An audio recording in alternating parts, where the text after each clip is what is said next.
Hello everyone, कैसे हैं आप सभी। आई होप बहुत अच्छे होंगे और बहुत ही अच्छी चल रही होगी आप लोगों की पढ़ाई। तो हम लोग एलटी ग्रेड के यूपी के 2018 के प्रश्नों को डिस्कस कर रहे हैं और एलटी का अभी तक सिर्फ एक ही एग्ज़ाम हुआ है, तो उसी के पीवाईक्यू को हम लोग डिस्कस कर रहे हैं। इसके पहले हिस्ट्री के 2018 के प्रश्नों को डिस्कस किया था। आज हम लोग सिविक्स मतलब कि पॉलिटिकल साइंस के 2018 के यूपी एलटी के पीवाईक्यू को कवर करेंगे। ये सीरीज एलटी के लिए तो महत्वपूर्ण है ही, साथ ही ये टीजीटी और पीजीटी के लिए भी उतनी ही ज़्यादा महत्वपूर्ण है, तो इसे मिस मत करिएगा। तो इसमें पहला क्वेश्चन है, कह रहा है प्रमुख चिंतक है और उनकी रचनाएं हैं। तो हॉब्स की रचना कौन सी है, ये हो जाएगी लेवियाथन। तो ए में हो जाएगा 2। लॉक की कौन सी है, ये हो जाएगा 2 ट्रीटीज ऑन सिविल गवर्नमेंट मतलब 2, 3। एंड रूसो की कौन सी है, द सोशल कॉन्ट्रैक्ट, तो उसका हो जाएगा 2, 3 एंड 1। एंड डेट याद रखिएगा, लेवियाथन की हॉब्स की लेवियाथन 1651, लॉक की है 2 ट्रीटीज ऑन सिविल गवर्नमेंट 1690 तथा रूसो की है द सोशल कॉन्ट्रैक्ट 1762, क्योंकि अरेंज करने को बुक्स आती हैं। नेक्स्ट है स्टेटमेंट दिया है, कह रहा है कि स्वराज हमारा जन्मसिद्ध अधिकार है और हम इसे लेकर रहेंगे। यह नारा किसने दिया था, तो ये हो जाएंगे बाल गंगाधर तिलक। और ये जो पार्ट होता है ये हिस्ट्री में भी आता है, हिस्ट्री के नेशनल मूवमेंट के पार्ट में भी आता है, साथ ही ये पॉलिटी में भी आता है। नेक्स्ट है प्लेटो ने एक आदर्श राज्य की जनसंख्या निश्चित की थी, कितनी, तो ये हो जाएगा 50-40 व्यक्ति। तो जो प्लेटो है उनके दर्शन में पाइथागोरस का प्रभाव पड़ा है,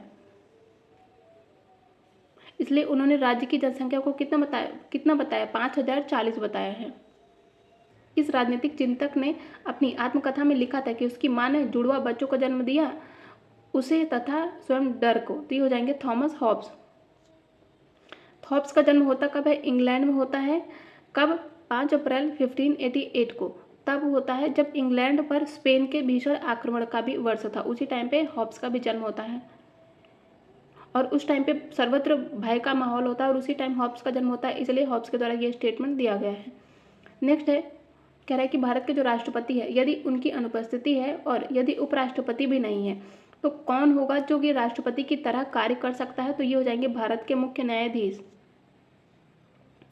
और अब तक सिर्फ एकमात्र भारत के मुख्य न्यायाधीश रहे हैं जिन्होंने कार्यवाहक राष्ट्रपति के रूप में कार्य किया था, तो वो हो जाएंगे एम हिदायतुल्ला। नेक्स्ट है भारतीय संविधान के आर्टिकल 108 के अंतर्गत जो लोकसभा है, ठीक है, 108 कहता है कि लोकसभा और राज्यसभा की संयुक्त बैठक आहूत होती है, तो कौन करता है, ये करता है भारत का राष्ट्रपति। लेकिन इसकी अध्यक्षता कौन करता है, याद रखिएगा, इसकी अध्यक्षता की जाती है लोकसभा स्पीकर के द्वारा, बुलाता भले ही राष्ट्रपति है, याद रखिएगा। और यदि लोकसभा का अध्यक्ष नहीं है तब लोकसभा का उपाध्यक्ष करेगा। साथ ही यदि कोई साधारण विधेयक है तो उसके संबंध में संसद के दोनों सदनों में कोई भी मतभेद होता है तो गत्याविरोध को दूर करने के लिए राष्ट्रपति आर्टिकल 108 के तहत दोनों सदनों का संयुक्त बैठक बुलाता है और इसी बैठक में साधारण बहुमत के द्वारा विधेयक पारित किया जाता है। तो जो संयुक्त अधिवेशन है बुलाया जाता है किस संबंध में, तो साधारण विधेयक के संबंध में। नेक्स्ट है भारतीय संविधान का निम्नलिखित में से कौन सा अनुच्छेद भारत के राष्ट्रपति को अध्यादेश जारी करने की शक्ति देता है, तो ये हो जाएगा आर्टिकल 123। और यदि बात करें राज्यपाल की तो हो जाएगा 213। डिजिट सेम है, बस संख्याओं का आगे पीछे उलटफेर किया गया है, तो इससे याद रखिएगा, ठीक है। राष्ट्रपति 123 और राज्यपाल 213। साथ ही जो अध्यादेश है इसकी प्रभावशीलता कब तक रहेगी, मतलब ये कब तक प्रभावी रहेगा, 6 माह तक। लेकिन यदि 6 माह के अंदर ही संसद का सत्र प्रारंभ हो जाए तो संसद के सत्र के प्रारंभ की जो डेट है वहाँ से अध्यादेश की प्रभावशीलता 6 सप्ताह मतलब कि 6 वीक 42 डेज हो जाएगी। इसके पूर्व संसद का अनुमोदन आवश्यक होता है, नहीं तो क्या अध्यादेश निष्प्रभावी हो जाएगा। साथ ही राष्ट्रपति अध्यादेश कभी भी वापस भी ले सकता है और अध्यादेश उस समय भी जारी किया जा सकता है जब संसद का एक सदन सत्र में हो और दूसरा स्थगित चल रहा हो। निम्नलिखित में से किस समिति की सिफारिश पर मौलिक कर्तव्यों को भारतीय संविधान में जोड़ा गया था, तो हो जाएंगी सरदार स्वर्ण सिंह समिति। तो भारतीय संविधान का भाग 4A आर्टिकल 51A इसके तहत नागरिकों को मूल कर्तव्यों, जो नागरिक हैं उनके मूल कर्तव्यों को 42nd अमेंडमेंट एक्ट 1976 के तहत भारतीय संविधान में जोड़ा गया था सरदार स्वर्ण सिंह समिति की सिफारिश पर। और इसमें तब शामिल किया गए थे कुल 10 मौलिक कर्तव्य, लेकिन बाद में एक और मौलिक कर्तव्य शामिल किया जाता है 86 अमेंडमेंट एक्ट 2002 के तहत।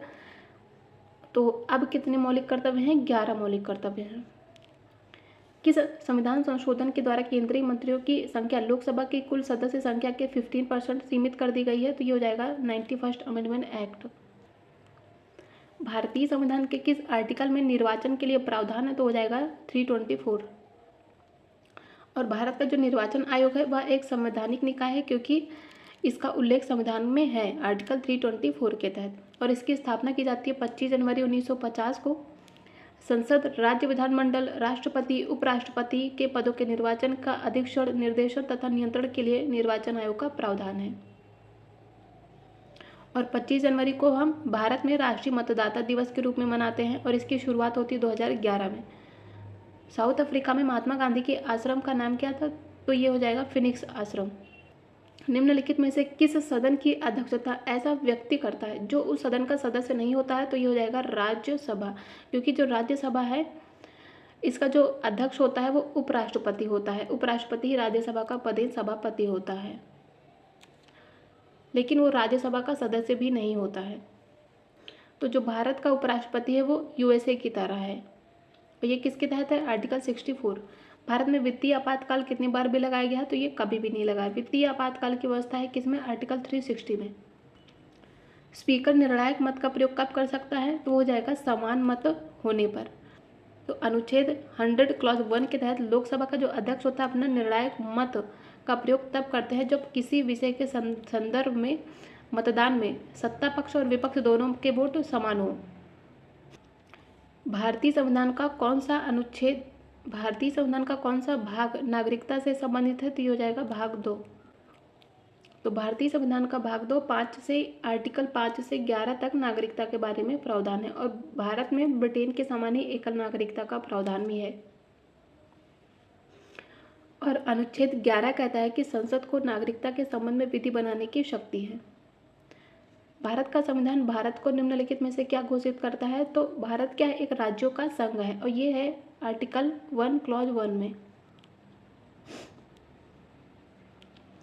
भारत का संविधान निम्नलिखित में से किसको अवशिष्ट शक्तियां देता है? तो ये हो जाएंगे केंद्र को। संविधान की प्रारूप समिति के अध्यक्ष तो ये हो जाएंगे डॉक्टर BR अम्बेडकर। तो प्रारूप समिति में कितने सदस्य थे? 7 सदस्य थे, जिसमें अध्यक्ष थे डॉक्टर BR अम्बेडकर। भारत की संविधान निर्मात्री सभा का कानूनी सलाहकार कौन था? तो ये हो जाएंगे BN राव जी।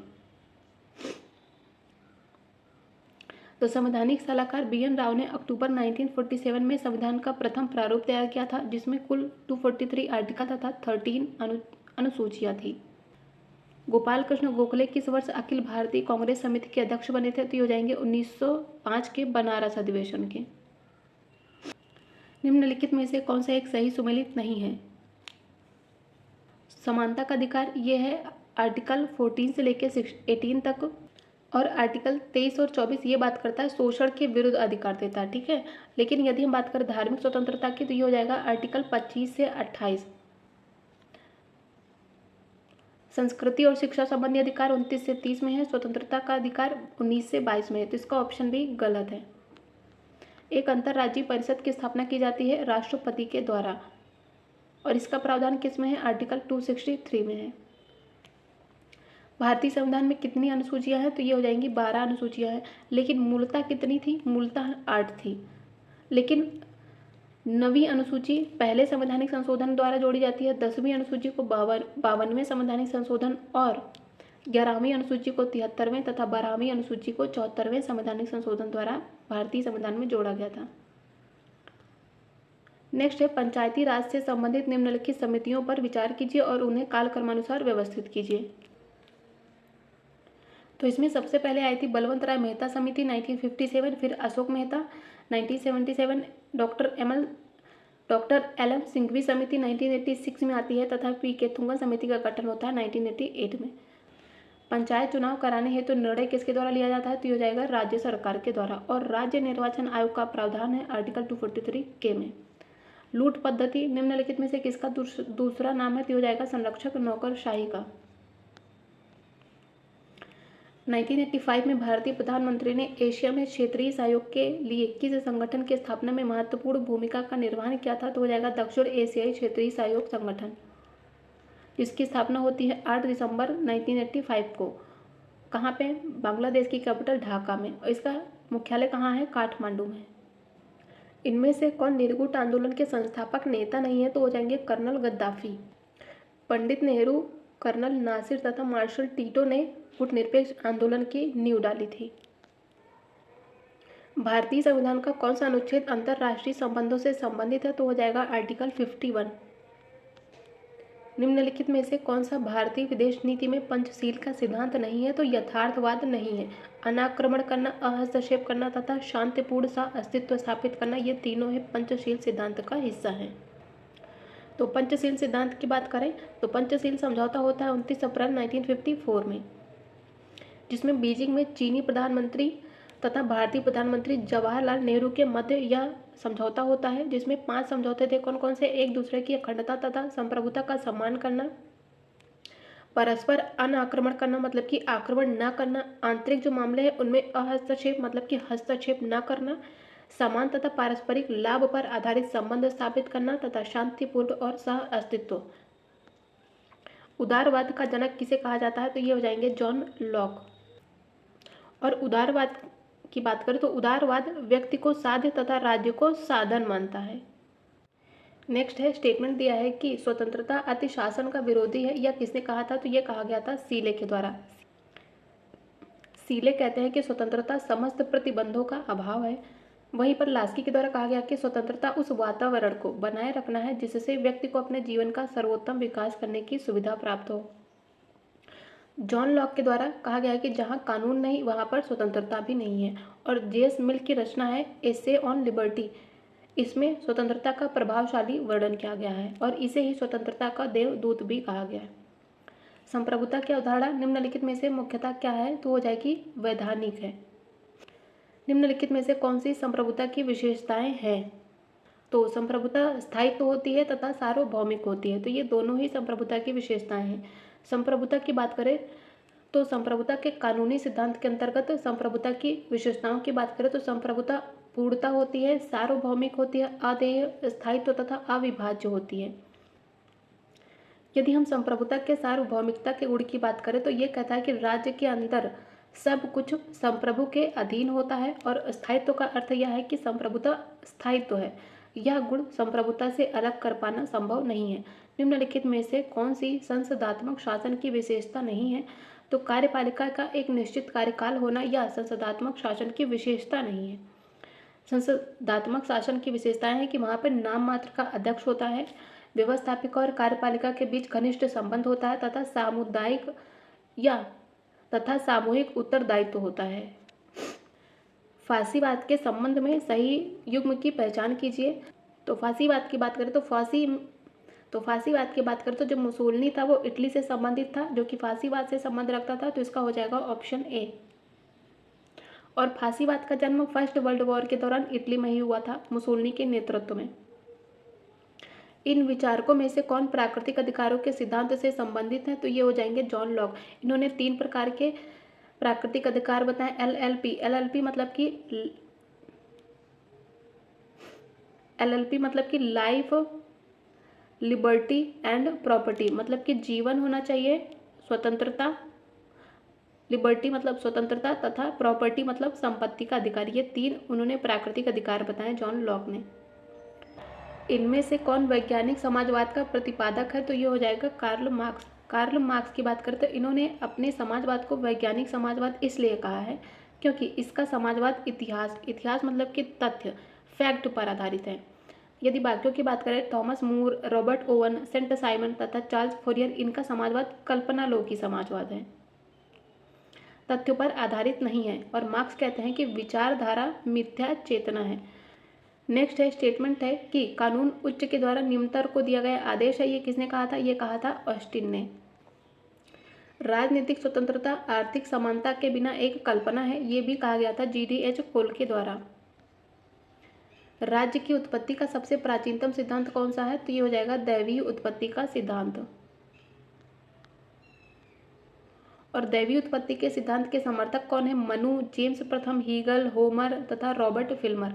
किसी राज्य की सर्वाधिक महत्वपूर्ण तत्व कौन सा होना चाहिए? तो किसी राज्य का सर्वाधिक महत्वपूर्ण तत्व तो ये हो जानी चाहिए संप्रभुता। और राज्य के 4 आवश्यक तत्व हैं, कौन कौन से? जनसंख्या, भूभाग, सरकार तथा संप्रभुता। राजनीति विज्ञान का संबंध राज्य तथा उसके साधन सरकार से है, तो ये कहा था डी मॉक ने। निम्नलिखित में से कौन सा दंड का एक सिद्धांत नहीं है? तो वितरणात्मक या दंड का सिद्धांत नहीं है। प्रतिशोधात्मक, प्रतिरोधात्मक, सुधारात्मक, ये तीनों ही दंड के सिद्धांत हैं। इनमें से किसने बहुलवाद का समर्थन नहीं किया था? तो ये हो जाएंगे हीगल। वेब, लिंडसे, क्रैब ये सभी बहुलवादी संप्रभुता के समर्थक हैं, लेकिन हीगल ये एकलवादी संप्रभुता का विचारक है।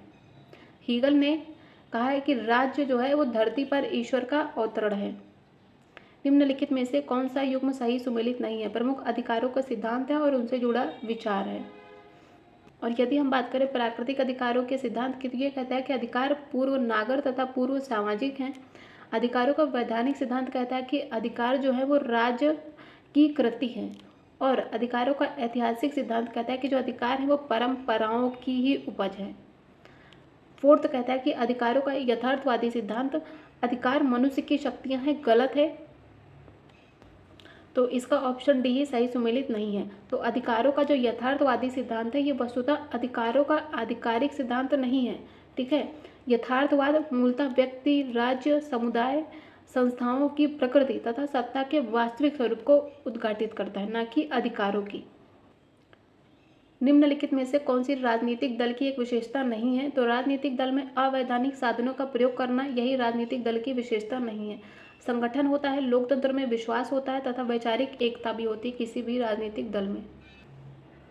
इनमें से किसने दबाव गुटों को एक अज्ञात साम्राज्य की संज्ञा दी है? तो हो जाएंगे फाइनर।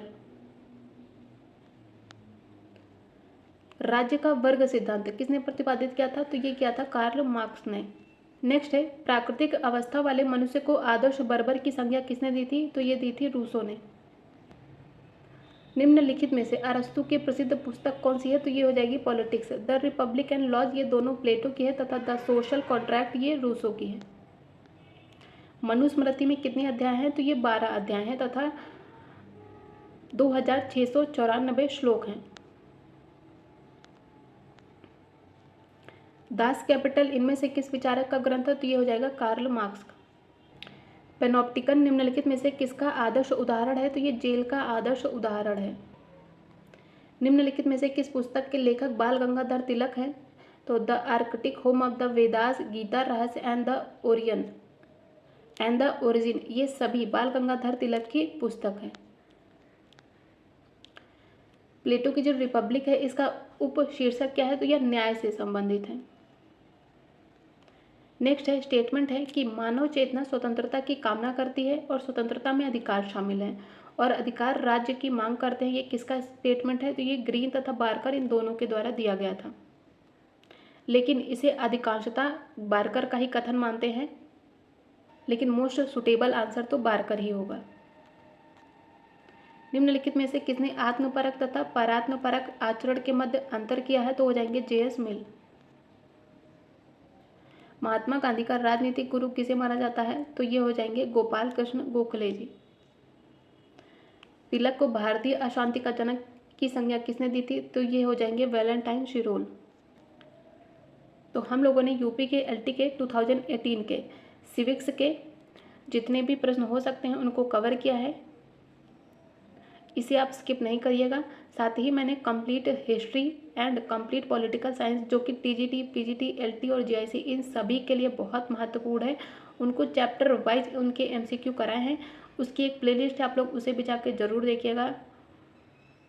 आपको 100% वहाँ से क्वेश्चन देखने को मिलेंगे। और यदि आप लोगों को सेशन थोड़ा सा भी हेल्पफुल लगे तो प्लीज़ वीडियो को लाइक और चैनल को सब्सक्राइब तथा अपने फ्रेंड्स के साथ शेयर जरूर करिएगा। Thank you so much.